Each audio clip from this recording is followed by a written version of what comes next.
Hey guys, Jessica here. I'm here to do a review on City of Bones by Cassandra Clare. I had never read anything by her before, and have been putting off reading this book really, and finally read it. So this was published in 2007 by Simon Pulse. First of all, the thing on the cover that annoys me is this review right in the middle. I know that Cassandra Clare and Holly Black are really good friends in real life, and of course Holly Black is a successful author herself, but I just find that this in the middle of the cover is very strange and just very annoying. I had picked this book up and read, I think, like 50 pages, stopped, read to about 100 and something, stopped. I had to keep taking breaks, and this is why. First of all, some of the vocabulary in this book was very strange, and I've read this and saw this on other video reviews and just regular written reviews of this book, that a lot of people felt like some of the vocabulary was strange.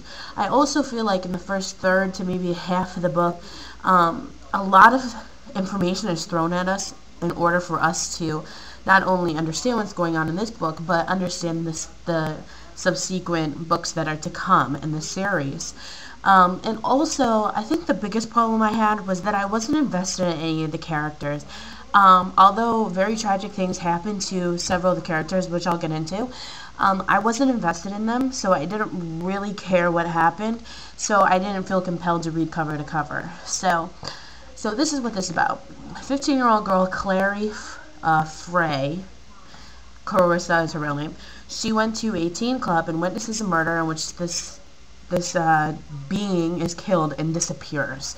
She discovers that she has a sight, and shortly after, her mother disappears, and she has to fight a demon that is in their house. She soon to come to find out that her mom was a shadow hunter, and she discovers all these other things about the down world and just werewolves and vampires and all this stuff. And some of it is funny because they make jokes. No, they don't do that, but they do this, haha, and they joke about witches and warlocks and werewolves and vampires and fairies and all kinds of stuff. So pretty much the whole book is discovering that she has the sight, understanding this new world, and I guess really understanding who her parents really were, and she never knew, and trying to find her mother.